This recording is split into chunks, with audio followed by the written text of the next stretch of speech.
On reste avec vous, Alexis Michalik. La belle histoire de Colline Serrault au Théâtre Michel à Paris jusqu'au 25 mars. Avant de nous dire ce que vous avez apprécié dans cette pièce, on regarde. Je voulais parler un petit peu de musique, parce que je dirige un chœur, on a un programme hyper classique, Bach, Mozart, Handel, Schubert. Et puis on avait un extrait de la flûte enchantée, Papageno, Papagena.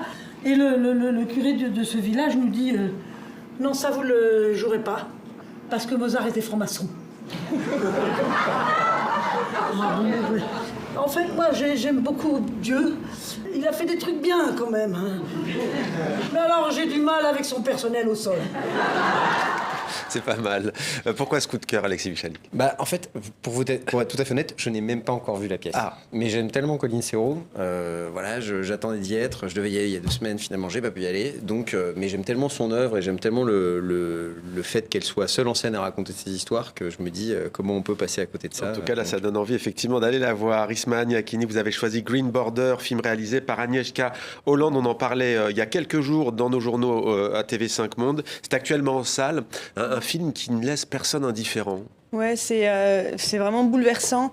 Ça parle d'une famille syrienne. Enfin, on suit une famille syrienne avec une Afghane qui pense pouvoir passer en Europe de manière facile parce que l'oncle qui est en Suède dit il faut aller en Biélorussie et puis il y a juste une petite frontière qui sépare la Pologne de la Biélorussie et là en Pologne vous allez être en Europe donc vous allez être bien accueillis sauf qu'ils se retrouvent dans un conflit entre la Biélorussie et la Pologne où tous les immigrés sont considérés par les Polonais comme des armes de destruction lancées par Poutine.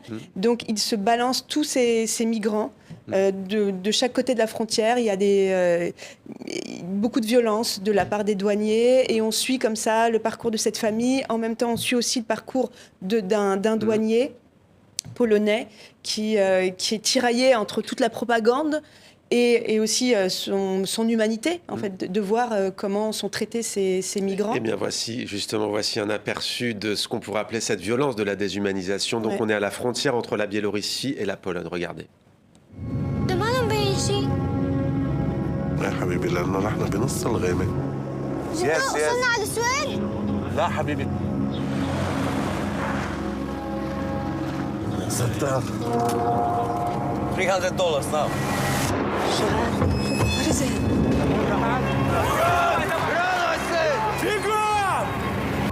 We're in Poland! We're in Europe! We made it! It's illegal! We're in Europe! Szli napięcie na granicy z Białorusią. Coraz częściej. Nigdy nikogo nie zostawię samego w lesie.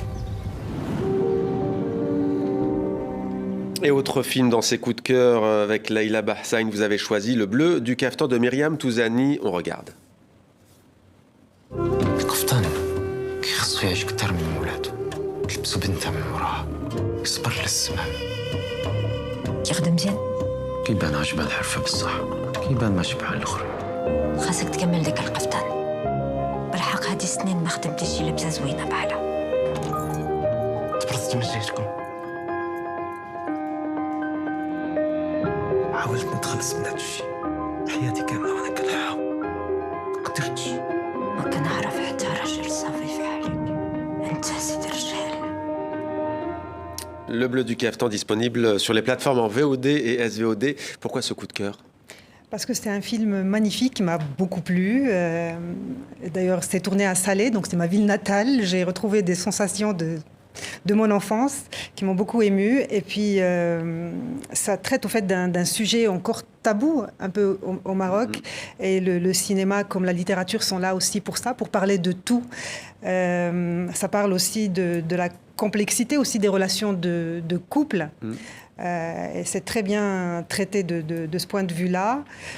J'aime aussi le fait, c'est une réalisatrice que j'aime beaucoup, et j'aime aussi le fait que des femmes réalisatrices marocaines ne s'interdisent rien et traitent de sujets qui ne sont pas habituellement réservés aux femmes.